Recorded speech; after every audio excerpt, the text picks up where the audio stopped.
this education piece, we also will be building up chapters in each of the small communities. Like here, if you put your name on that sheet, we're going to need somebody to step up and lead this chapter, and they're going to need somebody to help them. So anybody who can volunteer, your help will be so much appreciated. When it comes time to do signatures, the biggest thing we're going to need is people that can go around and actually collect those signatures.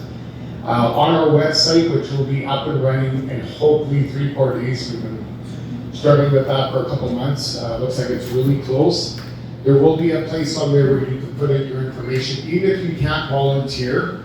If you're going to want to put your name on a petition to be able to get a referendum vote in the future, you're going to need to put your name on there with your information so we can reach out to you when the time comes. And I'm going to talk a little bit more about the legal pathway after. So I'm going to kind of give you a little brief history of how we got to where we are, and then we're going to talk about the legal pathway. We're going to talk about some of the things that the benefits of staying in Canada, which will be very, very short, as you can imagine. And we're going to talk about the benefits of not being in Canada anymore. Because this is not a partisan issue. It doesn't matter if we're left or right on this issue. This is going to affect everybody in the province, and we all need to unite and get the hell out of Canada. So we can fight about that stuff after. Let's get out of Canada, then we go back to fighting over, socialism versus capitalism and all those great fun things. We're a non-profit corporation. We are registered. As I said, our website should be up and running. There'll be a lot of information on there. You'll see a lot of stuff being added really quick, really fast. We have a content team that's working on some of that stuff. So that's kind of a little bit about us, and let's get on.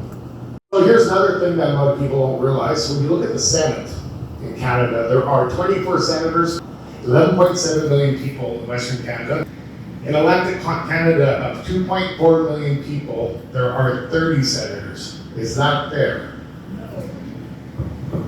There's also 24 in Ontario and 24 in Quebec. Supreme Court justices, 2 in all of Western Canada, as well as the North. 3 for Quebec, 3 for Ontario, and 1 for the Atlantic provinces. Again, not very fair. And here's the problem. They have to be bilingual. Guess where bilingual judges tend to come from, and who do you think they support as a party?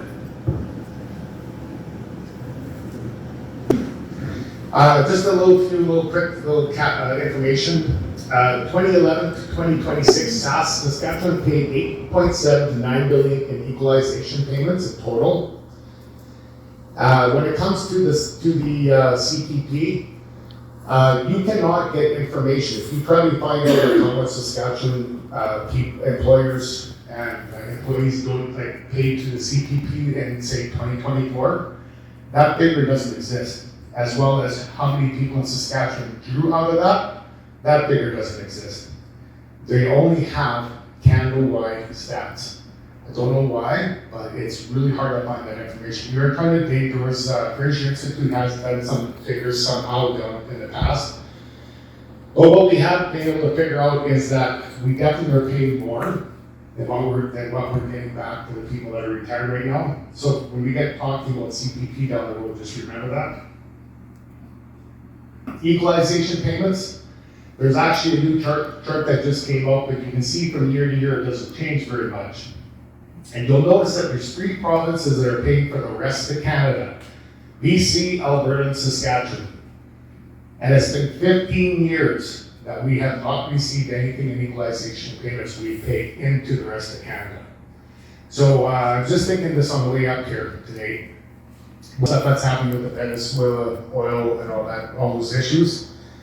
Yesterday I heard something saw somebody made a comment online that, oh yeah, but this is going to how's Alberta going to be able to separate now because they're going to lose all their revenue? Well, here's the thing. If you think it's a benefit to stay in Canada because let's say we lose some of our oil revenue, the price of the barrels go down, we have lots of other resources in Saskatchewan, so we will be less affected. But the reality is that if we're paying for the rest of the country, how are they going to help us if we lose that revenue? To think it's a benefit to stay in Canada, they're already taken from us. So we lose our wealth, then what? Makes no sense. Since we've had Mr. Carney, We've lost $86 billion investments in the first 7 months. There are $60 billion lost, 2,400 businesses bankrupt, 106,000 jobs lost, plus 12,500 debts were made. And of course, the Bank of Canada recently warned that citizens are going to have to anticipate a lower standard of living. Wow, isn't that wonderful? Great place to live. That's a deficit from 2017 to 2025. 1 billion, 19 billion, 14 billion, and of course, COVID year, 39 billion. And then we have 328 billion for 2021. I don't know what happened there. I don't know who made all that money. 90 billion, 35 billion, 62 billion, now we're up to 100 billion. And that leaves us right now, we're currently at a $1.5 trillion debt in taxes that going straight to our deficit in the form of interest. Taxation, as you can see, has changed over the years. And right now, that is the highest in the entire world at 43 to 46%. Bill C8, C9, C2, C12, you've heard of all those bills, I'm sure.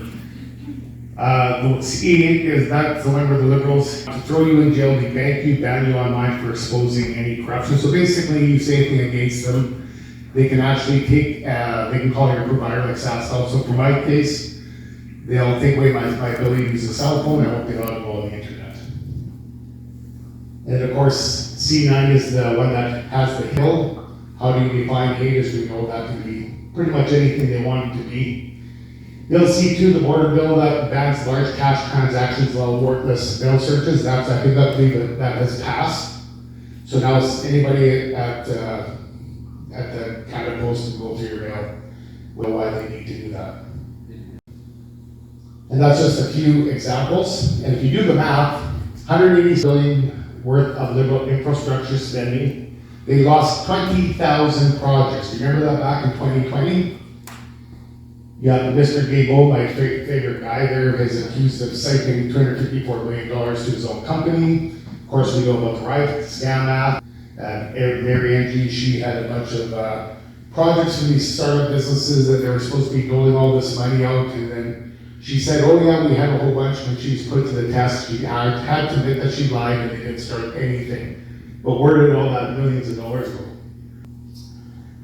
And of course, there's lots of other things they're trying to force on us, like the climate change and the EV mandates. I don't know about you, but when it's 40 below, I don't want to be driving an electric vehicle in Saskatchewan. I don't think it's really kind of fits. I got a daughter in BC. It's a 14 to 16 hour drive. 2 years ago, I came through, it was minus 40 when I went through Swift Current. Literally minus 40, just hit it. And if I would have had to stop and try to charge a vehicle, the amount of times I would have had to stop, and that trip would take me 2 days. It's just not practical for here. We pay 42.3% of our income in tax, more than food, housing, and clothes combined. That's a pretty scary stat. Things like this. So this last year, Senegal, an African country, had a youth unemployment rate of 4.1%. Oh my God, that's horrible. And in Canada here, we had 14.7%. So that's 3.5 times higher than Senegal's. Meanwhile, Carney sent $25 million to Senegal to help them improve youth employability. What about our kids? Crime rates in Canada, as you can see, have dipped down. Disregard the Liberal, Conservative, Liberal part. I'm more interested in showing that as soon as they decided to change the bail and no jail, how the crime has gone back up. Stay tuned to the end for SPP updates on both Maidstone and Regina events from the weekend. Now here's the problem. Right now, we can be in another country, there'd be 500 of us. We might have somebody who has a lot of deep pockets, maybe a lot of oil money, which is a lot of money. We can all agree to come over to Canada, get into all the different ridings across the country, pick one party, and get elected into each of those constituencies, because as you know, money buys a lot of things in our political system, right? And then all you need is for over 50% of those people to be elected and have the control of majority government. And they can pass any law that they want. Look what's happening now. Look what happened in the coalition between the NDP and the Liberals, right? So to be proactive, we have to have mechanisms in place. Canada doesn't have any, but as an independent Saskatchewan, we could. So I'm going to detour just a little bit. How many people are familiar with the Alberta Prosperity Project? This organization to us, they've been around for about 5-6 years. They're the ones that are pushing for the referendum vote, and they're actually collecting signatures right now. We were very fortunate, they were very willing to help us out and let us tag along with them, and they give us a lot of information to start, so it kind of saves us a lot of research time. As some of you may have heard, Yukon is also talking about becoming their own nation, and I've heard grumblings from that Northwest Territories is.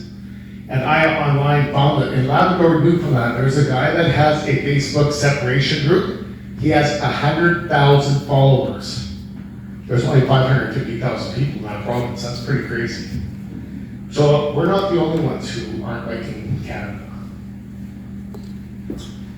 Amount of taxation, I just want to put this here to just show some of those 33 taxes, that highest taxation in all the world.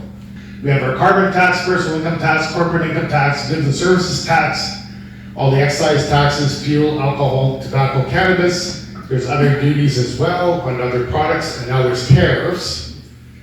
We have the customs duties, air traveler security charge, luxury tax, the PST, capital gains tax, land transfer tax, media tax, regulation, CCP tax. Now, as you know, they want to do a home equity tax. They got a bunch of other things they got planned. It's just tax after tax after tax. Talking about Alberta and Saskatchewan, most of the people here probably remember the 1980 energy crisis. And it was the quote that I wanted to mention out of this. I think it was Rocheleau or something, who made the comment. The reason they wanted to bring that national energy policy was because they did not want Alberta to become the energy and financial powerhouse of Canada. So think back to the first thing that was said in 1904, and even in 1980, it was the same thing. They did not want to see the West do better than the East. That's a map of oil. I thought this was really interesting. If you had it, you can barely see Alberta because it's literally black. For us, of course, we don't have quite as much. But here's an interesting stat that I found. So it's comparing Saudi Arabia and Canada. Saudi Arabia is the second largest oil reserves in the world. We have the third largest. Now they have a deficit. We have 38 million people. We have 40 million. It's probably closer to 45. They have a $260 billion deficit, we have a $1.5 trillion deficit. They get a monthly oil check, did you know that? They get a royalty check from their government every month. And even the kids, apparently at one point they were offered $150,000 to buy their first home. I haven't been able to verify that, but I've seen it in a few places. And here we don't get, of course, our monthly oil checks. They have free health care, so do we, but the difference is the oil revenues actually pay for their health care. As you know, we pay for our health care through taxation. So it's not really free as people like to say it is. They don't have any sales tax, no personal income tax, but of course we have our 11% of taxes here plus our 43% of personal income tax. Now here's the difference in resources. They have oil and oil byproducts and silica sand, three things. So Saskatchewan is in 25th and Alberta is in 20th. Can you imagine if the two were combined together where we would sit? And that is right now, but that's with all the capping and the restrictions. As you can see, the power stations in China, 1100, USA 204, 285, in India we have 8 in Canada. And the question is, why are we the only ones paying a carbon tax? Look how great we're doing. We're number 2 in the whole world for taking carbon tax revenue. Wow. But why do I not see China and USA and India on that list at all? This is brand new. This just came out at the beginning of the year. I haven't looked 100% into this. I've had this be a little bit, but this is about the ranchers in Saskatchewan. The CFIA, that's the ones who just did the ostrich farming and have been going after the cattle here as well as the different bird flocks. Their new implementation regulations, they will include a mandatory computer reporting within 7 days of movement, veterinarian appointments, community pastures, cattle shows and rodeos, carcass disposal, on-farm disposal, all births and deaths of every animal on your farm. Information needed will be the date the movement occurred, the CCIA tag number, the PID of both outgoing origin, vehicle license plate number. So that affects the large-scale producers right down to the small acreage owners with only a few animals. So that's a brand new thing that our government is bringing out. So go back to what I told you. Create the problem, offer the solution. They're going after, last year was the fertilizer, going after the agricultural farmers. Now they're going after the ranchers and their livestock. Why? Well, if you can imagine what it means to a farmer to lose his whole herd because they say that 2 PCR tests came back positive or something, and they take out the whole herd or the whole flock. How much does that cost the farmer? What does that do to the food supply that you and I eat? Some other things, Keenan Bexley was posted this months ago. I spoke with Taiwan's foreign minister today. He asked Canada to export oil to the island democracy, calling it an urgent national security issue. So you remember about 4 years ago, who was standing with Trudeau on the Vancouver port there. They were asking, they wanted to buy LNG from Canada. And then right after that, Japan wanted to also buy LNG. Remember Mr. Trudeau's response? There's no business plan for that. Could you imagine if you and I had a clothing store? We do $2 million in sales a year. You go out for lunch, I'm staying behind the store. After lunch, you come back and I say, hey, this guy just walked in, told us he was going to give us $50 million of sales. He wanted to sign contracts for $50 million of close over the next 5 years. But I told him, there's no business plan for that. And the interesting part that I found out about that, Trump actually just signed 2 deals for $750 billion. That could have been ours. And guess what? It gets even better. They're getting $2 a unit in those contracts. Guess who's getting $4 a unit? Saskatchewan and Alberta. That could have been ours. So as you know, again, the auto industry, they want to protect the auto industry down east. What do? They say, well, we're going to put tariffs on the Chinese EV imports. So what does Chinese do? They rebuttal with, of course, the tariffs on canola. Who did that affect? The West. It just goes on and on and on. Now, Mr. Carney, has anybody ever bought his book and read his book called Values? Anybody? Being tempted, don't want to spend the money though.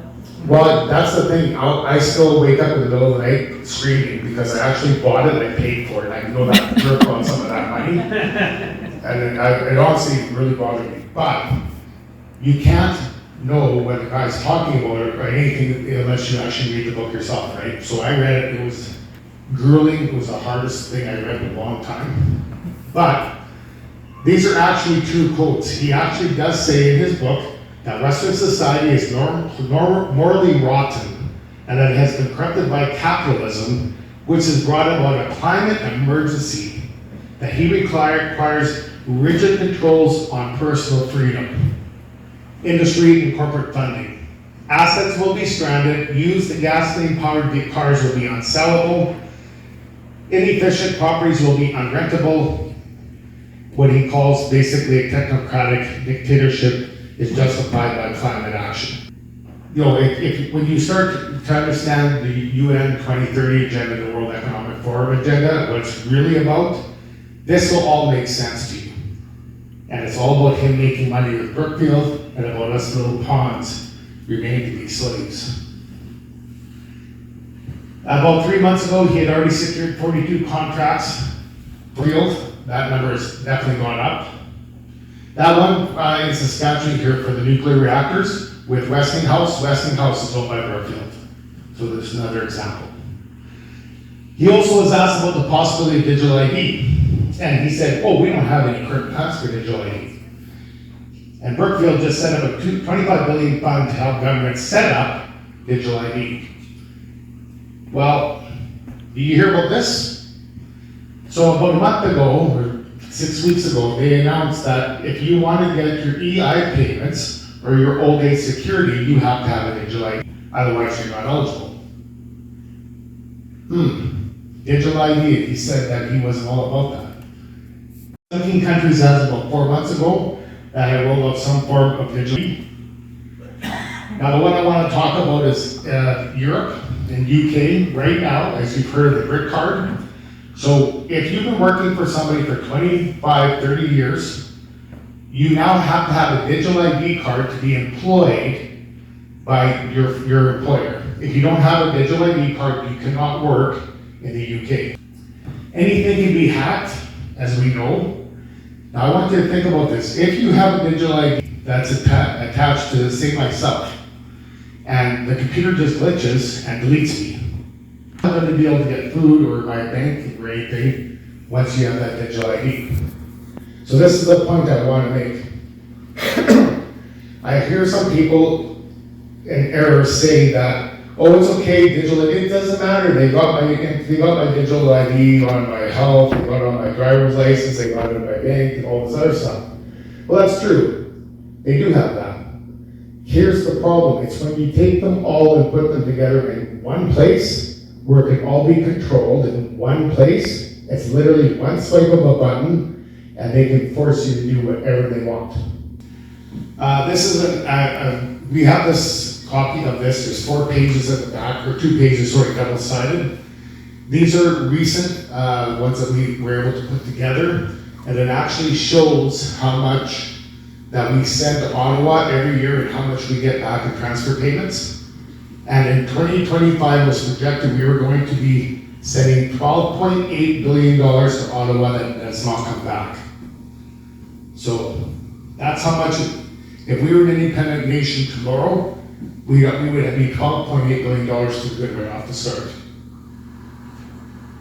That's the total money that Saskatchewan makes. So that includes all the taxes Saskatchewan government takes in as well, as $60 billion. And of that, $15 billion is sent to Ottawa, $2.5 billion comes back. Most people have never, and I encourage anybody you have a conversation with, ask them, have you ever actually sat down and thought, what do we get from Canada? And what would it look like if we were our own nation? And we were totally self-governing. How would that change our outlook for us and our children? What would that do about the control and the corruption that we pay out of Ottawa? New countries, I hear people all the time, you can't do that, you can't just make a new country. Every country in the world was a new country at some point. When the USSR folded, how many countries came out of that? How many countries that were countries before split into 3 or 4 parts? We're not recreating the wheel here, people. New countries happen all the time. We just happen to be one of those people in that place at that time that wants to possibly look at that, right? So right now, I'm now retired to do this full time. CPP. I can go to Africa tomorrow and they have to send me my CPP if I want to take it. If I decide the next day I want to go to Australia, they have to change my address and send it there. But wait, no, I don't like it there. I'm going to go try Costa Rica, so then now you guys send my money there. Why? Because it's my money. So don't worry about your CPP, you're not going to lose it. Because it's your money, no matter where you go in the world, you're going to get. So if we change the sign on the door to say Saskatchewan the province, Saskatchewan the country, they still have to send it to you. Currency is another one, not an issue. As you know, right now, if you have a nice watch and I want to buy it, if I have, say, so many pesos, and you say, yeah, I'll take the pesos, it's the 2 people have to agree to the currency. It's no different with the currency for the province. There's lots of things we can do with the border. We can hire a few people. Maybe we have to put up a few toll booths or something. Not a big issue. Goods and shipping, remember, goes both ways. So for us to be able to send our goods elsewhere, those people can't send it to us without coming up with an agreement. So everything is going to be negotiation, so I missed this part. So when we do get that wraparound vote, and we are successful, this is the process that happens. This is what Alberta will be doing in October. Immediately, you have to bring Canada and the provinces and the treaties have to all come together, and they have to negotiate in good faith. Now, we know Canada will be very difficult, and it'll probably take a long time to resolve a lot of things, but the first thing that we can stop is the money going to Ottawa. The rest of that we can worry about. So like I said, the base isn't gonna burn down the next day. A lot of that stuff is negotiation. It'll take a year for this, 6 months for that, a couple years for this, whatever. It's not gonna be a fast thing. The magic thing is getting out so we can actually start controlling our own destiny. That's what we want, right? And in that, we will also be able to start making decisions, right? Travel and passports. Passports is a good question. Know though that you should not, that's part of the negotiation process. We shouldn't lose our Canadian passport. And also remember that when we negotiate with other countries, you want to buy our goods, well, that's how you negotiate to make sure that we have the ability to go and up. Taxes, carbon taxes, we get rid of those. Tariffs, Alberta was told if they become an independent nation that their states would recognize them and they want to do free trade with them, they don't want to do tariffs. Treaties, there's a tough one. If you know anybody who's concerned as a First Nations that we're trying to change their financial arrangements with the Crown or Ottawa, not true. It has nothing to do with us. We want to change our arrangement as non-First Nations with the Crown. That's what we are doing. And for that, I think they'd get an advantage if they join us. And they could maybe get rid of the Indian Act and some of the things that they're not happy with. Because they've been screwed longer than we have by the Crown, by the federal government, right? So anybody who's from First Nations, tell them we want to talk to them. I am going to be going around. There's going to be some of us are going to go around and try to talk to some and find out how we can work together to make it better for them, make it better for us. Their agreements are their agreements with the government and the Crown. It has nothing to do with us. They are the only ones who can negotiate that. They're the only ones who can change it. So nothing would change unless they wanted to. That's a fact. So we're not here to try to, take anything from them or deal with any of their issues. That's their issues. But we're not their enemy. We're actually on the same team. If we can get them to see that, I think we can all benefit. So when it comes to military, remember I said it has to be negotiations. You're going to have to negotiate national parks. You're going to have to negotiate our share of the military, the 82 roughly F-35 fighters that actually still work. We'll get our share of that. And when it comes to military bases, do you really think the Canadian government's going to come down with a bunch of backhoes and fill up a bunch of trucks with, cut out little sections of the runway, take it from Moose Jaw over to Manitoba and start setting it up to make a runway over there? No, we're going to have our base is still going to be here. At $12.8 billion that we're sending to Ottawa, we're not getting back. It's $117 million for an F-35 fighter, roughly. We could buy 10 a year. Within 8 years, we would have a better armed forces, military, air force than Canada does right now. Remember, if Alberta goes before us, they have $40 billion to play with. They're going to want some planes too. So there's lots of options there. It's not even an issue. Policing, another thing. Right now, is people who don't know, the RCP is paid for by our tax dollars. We pay for that. Ontario has their provincial police. Alberta wants to get theirs. Why can't we not have ours? All you do is you change the uniform. I could go work in any prison right now today, and I wouldn't need a whole lot of training, let me tell you. And to train somebody new, we have the RCP training facility here. You don't think that some of those people would stay here? So policing isn't an issue. Healthcare, education. It's amazing how many people in this province don't know that we send money to Ottawa and then they give us a little bit back in transfer payments for healthcare and education. And actually, don't quote me, I think it's healthcare, they have been sticking us shy of what they're supposed to pay for quite a few years, so we've been paying that extra out of Saskatchewan's pocket, as well as education, a lot of it comes from your property taxes. So none of that stuff would change. It's a no-brainer, but here's the thing. Right now, when you're giving $12.8 billion to Ottawa, and we're giving them 15 and they're giving us 2.5 billion back, that's it. That's like me giving you $100 and you giving me, okay, well, thanks, Brad. Here's $30, go pay for your healthcare, your military, and your policing. Wow, thank you, I got $30 to pay for that stuff. What if I got smart and said, I'm not gonna give you the $100, I'm gonna pay the $30 for those things, so I'm gonna throw another 10 at healthcare, another 10 at policing, another 10 at military. Seniors need some money. Pensions. There's so many things we could do with that extra money. It's a no-brainer. So what would it look like if we were independent and free? Here's just some fun things to play around with. Because we'd be self-governing, we could actually put in laws and things that would protect our Western values. We could actually set regulations for immigration. We could control the immigration. We could make it work for them and make it work. We could actually have schools that are just for education. We could totally revamp the political system because there's lots of different political systems in the world. We definitely don't like the Westminster one because we know how corrupt it is. This is my opinion. I would say about 90% of the corruption that we lose money to right now is all Ottawa, the federal government. About 10%, give or take, I would say would be my guess for Saskatchewan government. If we got rid of just one level of government, we're getting 50% of the chance of being corrupt, because people will ask the question, well, how do you know your next government won't be corrupt? Well, that's up to us, the people. All these things I'm talking about, this is the stuff that I'm going to decide. You're all going to decide it together, because it's not on me, it's not on SPP, it's on the people of Saskatchewan. So we can have a recall system.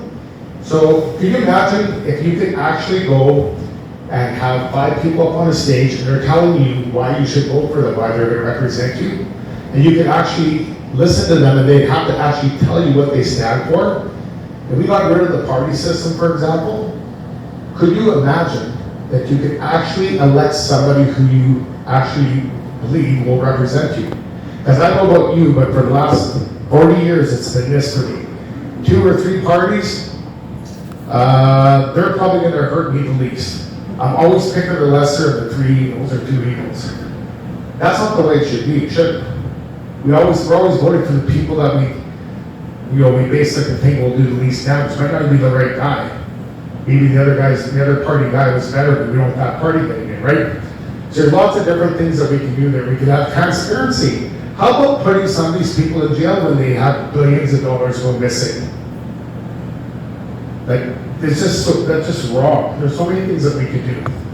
We could control some of the stuff. We could actually develop our own resources. Imagine if we could take all these things to market, that we could actually let our people work for them and actually develop them. We could eliminate a lot of taxes. Right off the top, we could set up heritage funds. How about the Senate? We could get rid of the Senate altogether, because they're all appointed. Oh, the part I forgot to tell you about too, about the beautiful part of the Senate right now, there's 105 Senate positions. There's 7 vacancies right of those 98. Most of those were appointed ago. I think about 7 or 8 weren't. And most of those people are there for the next 10 to 20 years. So even if we had a party, a brand new party for all of Canada, how are they going to get into the Senate if the Liberal government has still controls the Senate? Like we're sunk. It's not going to work for us. We can actually elect judges instead of having them appointed. Seniors can be treated much better than they are now. We'd have money for veterans. We can even do something about pensions, making them higher. First Nations, they can control their own destiny, build a future for their children like we want to do with ours. We can control that immigration. We can make it affordable again. We can actually have support for the family structure instead of trying to tear families apart. Safer communities, we can give our children hope. We can have hope. We can have prosperity for everyone. Freedom for all, that's the big one. So the steps are, we have to achieve that independence, we negotiate with Canada, the rest of the world, and the people of the province will decide the future beyond that. All we're asking you to do is put your name down if you're in support of becoming independent, so when we do need you to sign something, we can actually get a hold of you, because it might not be 4 months, we might have 20 days. We need notary republics if we have to do it as a legal document to the court system. So there's lots of lots of possibilities how this could turn out, but all we're asking you to do is show an hour or two here once in a while. If you can collect signatures when the time comes, that'll be helpful. If you can start these chapters and help keep these chapters going, talk to your neighbors. You know, have somebody go for a coffee and say, hey, did you hear Alberta's talking to start to sign that referendum thing? And ask them, what would you do if Saskatchewan was an independent country tomorrow? Ask them, well, why do you feel that way? Challenge them on their thinking, because most of us have never thought about it. You know, we're all patriotic, we want to defend Canada, but we don't realize that Canada really has never really looked after us. We got to look after ourselves, and there's no reason for us to stay.